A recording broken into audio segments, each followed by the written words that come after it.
IPhone মানে এই যে গতবার অ্যামাজনের গ্রেট ইন্ডিয়ান ফেস্টিভ সেলে কিনেছিলাম, আর Flipkart big billion day sale, অ্যামাজনের গ্রেট ইন্ডিয়ান ফেস্টিভ সেল, এগুলোর আতাত সম্পর্ক। আর এইখানেই ফ্লিপকার্ট স্ক্যাম খেলেছিল আগের বার, এবার কি একই স্ক্যাম খেলছে? না, ট্রাই তো করছেই। তো আপনাদের কি কি জিনিস মাথায় রাখা উচিত? ফ্লিপকার্ট প্রাইস লক নিয়ে কি খেলা খেলছে আম জনতার সঙ্গে, যারা অনেক কষ্টের টাকা লাগাচ্ছে? প্রাইস লক করা কি আপনার উচিত? আগেরবার কি হয়েছিল একটু জানবেন না? তো এই রকম ব্যাপারগুলো জেনে তবেই টাকা ভাই লাগান, প্রাইস লক করুন। আপনার কষ্টের টাকা, আপনার কষ্ট হবে। আমি তো শুধু ভিডিও দিয়ে আপনাদের একটু অ্যাওয়ার করব। চলুন আমজনতা আরম্ভ করি।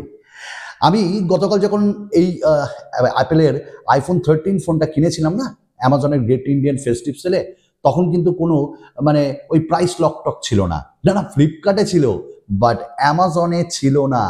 আর এই স্মার্টফোনটা আন্ডার 40,000-এ পেয়েছিলাম। হ্যাঁ, দারুণ স্মার্টফোন। আচ্ছা, এবার কথা আসি আমরা আমাদের মূল কথায়।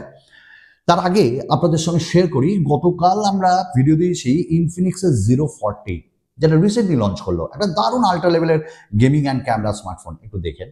আর লাভার 10,000-এর নিচে একটা ভালো 5G স্মার্টফোন, সেটারও আনবক্সিং রিভিউ দিয়েছি, ওটাও একটু দেখতে পারেন। বাই দ্য ওয়ে, কথা হলো প্রাইস লক। গতবার যে আইফোনের জন্য, আইফোন আপনারা জানেন 14 সিরিজের অফার এসেছিল ফ্লিপকার্টে আর অ্যামাজনের 13 সিরিজের। তো 14 সিরিজের যে অফার এসেছিল সেখানে 2,000 টাকা দিয়ে আপনাকে প্রাইস লক করতে হয়েছিল। অর্থাৎ এই প্রাইস লকের অফার কি? ধরুন এটা আইফোন 14 আমি কিনবো এবার, আর এই স্মার্টফোনটার অফারে 50,000-এ পাওয়া যাচ্ছিল। এবার আমি 2,000 টাকা লাগিয়ে দিলাম আগে থেকে, মানে আমার জন্য এই আইফোনের প্রাইস সেই প্রাইসের লক হয়ে থাকলো। অর্থাৎ 12টার সময় যখন সেল আরম্ভ হবে, আগামী 48 ঘন্টার জন্য আমি সিকিওর থাকলাম। জনতার জন্য দাম বাড়বে, তবে আমার জন্য নয়। আমি একটু সফিস্টিকেটেড ভাই বায়ার্স ফ্লিপকার্টের কাছে, মানে যারা টাকা দিচ্ছে। এমনিতেই আপনি প্লাস মেম্বার, আমজনতার সঙ্গে প্লাস মেম্বারের এখানে একটা ডিফারেন্স করেই দিয়েছে ফ্লিপকার্ট বা অ্যামাজন প্রাইম মেম্বারদের সাথে। তার উপর আবার আপনি টাকা দেন, প্লাস মেম্বার্স হোক বা নন প্লাস মেম্বার্স, আপনি টাকা দেন, ব্যাস লাভ হলো ফ্লিপকার্টের। ব্যাস 2,000 টাকা নিয়ে ব্যাস তারা প্রাইস লক করে দিল।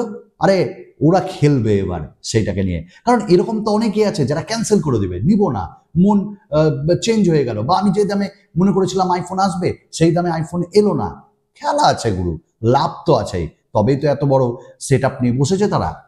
তো গত বছর দেখা গেছিল, ধরুন আপনি 2,000 টাকা দিয়ে বুক করলেন, এবার আজকে প্রাইস রিভিল হয়েছে, আজকে বিগ বিলিয়ন ডে সেল আরম্ভ হয়েছে, আপনি আগামী 48 ঘন্টার জন্য সিকিওর। আমজনতার জন্য প্রাইস বাড়বে, আপনার জন্য বাড়বে না। তবে দেখা গেল তার উল্টো, হিরিক হিরিক করে মানে দাম বাড়তে লাগলো। আরও একটা ছোট্ট কথা, মানে কিরকম ফ্লিপকার্টের ব্যাপার স্যাপার, যখন 14 সিরিজ লোকে কিনতে গেল, সঙ্গে সঙ্গে সেলে ক্র্যাশ করলো তাদের সাইট, মানে এটা ইচ্ছাকৃত। হ্যাঁ, জনতা তো ঝাঁপিয়ে পড়েছে, পড়বেই তো, বায়ার্স তো ঝাঁপিয়ে পড়বেই, তার জন্য তোমাকে তো রেডি হয়ে থাকতে হবে। ব্যাস 5 থেকে 10 মিনিট পর দাম বাড়তে থাকলো। কতজন কিনেছে খুব হাতে গুনে, আগের বারে ভিডিও দেখেন সবার। তো অনেকে 14 সিরিজ কিনবে বলে যারা 2,000 টাকা দিয়ে রেখেছিল, তারা শিফট হয়ে গেল অ্যামাজনে আইফোন 13 সিরিজ। তাদের মধ্যে আমি একজন। আইফোন 14 সিরিজ না পেয়ে আমি আইফোন 13 সিরিজ নিয়ে নিলাম, তবে আমি কোনো প্রাইস ওখানটায় বুক করিনি। আমার টাকা আমি কেন এক্সট্রা দেবো তাদেরকে? তো তারপর দেখা গেল যে ধরুন আমি 2,000 টাকা দিয়ে লাগিয়েছি, আমারও টাকা বাড়তে লাগলো, এবং মিনিটে মিনিটে টাকা বাড়ছিল। 50, 52, 54, 55, এবং দেখা গেল পরের দিন দেখা গেল ওইটা ফিক্সড হয়ে গেল প্রায় 55, 56, 57 হাজারের মধ্যে, এবং ব্যাংকের ডিসকাউন্টও কমতে লাগছিল। তো এই জিনিসগুলো, তো এবার যখন যারা কেনেনি তারা কি করবে? তারা এবার রিটার্ন চাইছে। হ্যাঁ, নন রিটার্নেবল, টার্মস অ্যান্ড কন্ডিশন তো আছে না। তাহলে আপনাকে রিটার্ন করতে গেলে কি করতে হবে? আপনি ধরুন এটা 50,000-এ পেয়েছেন, এটা আইফোন 14 আপনি পেয়েছেন 50,000-এ, এবার আপনাকে 2,000, আপনি তো 2,000 দিয়েছেন, তাহলে 48,000 টাকা। এবার ওই 48,000 টাকা আপনাকে পুরো দিতে হবে, তারপর আপনাকে ক্যান্সেল করতে হবে। তারপর গিয়ে আপনি টাকা পাবেন। আর আপনি ভাবছেন না ফোন আসুক তারপর দেখে তারপর ক্যান্সেল করে দেবো, রিটার্ন করে দেবো। না না না না, ফ্লিপকার্টে ওই ভুল করবেন না। কেনার আগে আপনি সবকিছু আগে জানুন, একদম নিশ্চিত হন, ডিসাইড হন, তারপর আপনি কিনবেন। কারণ তারা কিন্তু টেক ভিজিট বলুন, সার্ভিস সেন্টার বলুন, এত কিছু ফ্যাংরা করে, তারপরেও রিটার্ন হতে চায় না। এদিক থেকে অ্যামাজন ভালো, তারা কিন্তু রিটার্নটা নিয়ে নেয়। তো এই ছিল। এবং যখন মানুষ টুইটারে টুইট করতে লাগলো অসংখ্যভাবে, কাস্টমার কেয়ারে ফ্লিপকার্টের ওখানে ঝামেলা করতে লাগলো, তখন গিয়ে তারা 2000 টাকা দিতে লাগলো। আশা করি এবার এই জিনিসটা হবে না, সবাই একই সার্ভিস পাবে। তবে এবারও দেখা গেছে 999 টাকার ডিসকাউন্ট। আমি জানি না আইফোন যখন রিভিল হবে তখন কি তারা ওই 2000 টাকায় রাখবে, না তার বেশি করবে, না তার কম করবে। আপাতত অ্যান্ড্রয়েড স্মার্টফোনের জন্য প্রত্যেক দিন এক একটা স্মার্টফোন ব্র্যান্ডের দাম রিভিল হচ্ছে, যে মডেলগুলো ব্যাস টপ অফার, যেটা তারা বলছে আমাদের কাছে কোনো অফার না। S50 Pro এর উপর এখন 999 টাকা দিয়ে আপনাকে লোয়েস্ট প্রাইস লক করতে বলছে। তো অফার তারা মনে করছে এবার বিগ বিলিয়ন ডে সেলে তেমন কোনো স্মার্টফোনের উপর সেরকম হিরিকের অফার নেই। তো এবার আপনি যখন 999 টাকা দিয়ে আপনাকে লক করতে হবে, বাই টার্মস অ্যান্ড কন্ডিশনগুলো পড়েন।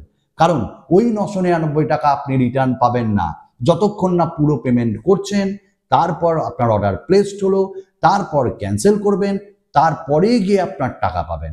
তো এত দরকার নেই। আর অ্যান্ড্রয়েড স্মার্টফোনের জন্য তো প্রাইস লক করার দরকারই নেই, কারণ ও দাম বাড়ে না সেরকম।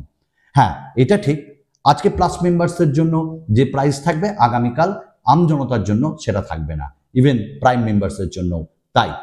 তো ফ্লিপকার্টের বিগ বিলিয়ন ডে সেল আরম্ভ হচ্ছে 27 তারিখ, প্লাস মেম্বার্সের জন্য 26 তারিখ, অ্যামাজনেরও তাই, প্রাইম মেম্বার্সের জন্য একদিন আগে। ফ্লিপকার্টের সঙ্গে টাই আপ হয়েছে HDFC credit card and debit কার্ডের উপর ডিসকাউন্ট, এবং অ্যামাজনে টাই আপ হয়েছে SBI এর সঙ্গে, যেখানে আপনি ডেবিট অ্যান্ড ক্রেডিট কার্ডের উপর ডিসকাউন্ট পাবেন। তবে ডেবিট কার্ডে 500 টাকা আপনি কম পাবেন ক্রেডিট কার্ডের তুলনায়। তো এই যে প্রাইস লক সিস্টেম, আজকে দেখবেন মোটো H50 Pro এর উপর প্রাইস লক, স্যামসাং এর কিছু ওয়াচের উপর প্রাইস লক, আইফোনের ওয়াচের উপর প্রাইস লক, এবং তারপর রিয়েলমি ফোনে প্রাইস লক। সব থেকে টপ অফার তারা মনে করছে লোয়েস্ট প্রাইস, সেই লোয়েস্ট প্রাইসটাকে আপনাকে লক করে রাখতে হবে। আপনি 1000 টাকা দিয়ে লক করবেন, আরে আপনি করছেন না, আমি করছি না, এরকম তো ভারতে কতজন এটা লক করবে আপনি ভাবতে পারেন? তো এই জিনিসগুলো তাদের লাভ। আশা রাখি এবার যেন ফ্লিপকার্ট নিজেকে একটু শুধরায় এবং কাস্টমারদেরকে ভালো সার্ভিস প্রোভাইড করে। কারণ ফ্লিপকার্ট আজকে ফ্লিপকার্ট আম জনতার জন্য, অ্যামাজন আজকে অ্যামাজন আম জনতার জন্য। আমার মনে হয় এই জিনিসগুলো করা উচিত। এবং আইফোনের উপর যখন ডিসকাউন্ট আসবে, ভালো অফার দেবে তারা, সেখানে আমি বলবো প্রাইস লক করবেন কি করবেন না, একদম ডিসাইড করবেন কেনার মতন। এবং আপনি যদি মনে করেন আমি এইটাই নেব, আইফোনের এই সিরিজটাই নেব, তবেই আপনি লাগাবেন, আদারওয়াইজ লাগবেন না। হ্যাঁ, 10% ডিসকাউন্ট থাকছে ক্রেডিট কার্ডে। তো আর এক্সট্রা বোনাস এক্সচেঞ্জও থাকবে। ধরুন এই স্মার্টফোনটা আমি নর্মালি পাবো 35,000 টাকা, তারপর 3,000 টাকা, 3,500 টাকা আরও এক্সট্রা ডিসকাউন্ট পাবো, যেমন আগেরবারটা আমরা আইফোন 13 পেয়েছিলাম। এবারও আইফোন 13 অফার থাকছে ফ্লিপকার্টের এই অ্যামাজনের ওপর। আমরা সেপারেট ভিডিও বানিয়েছি, কোন আইফোনটা আপনার জন্য বেটার সেটা দেখতে পারেন।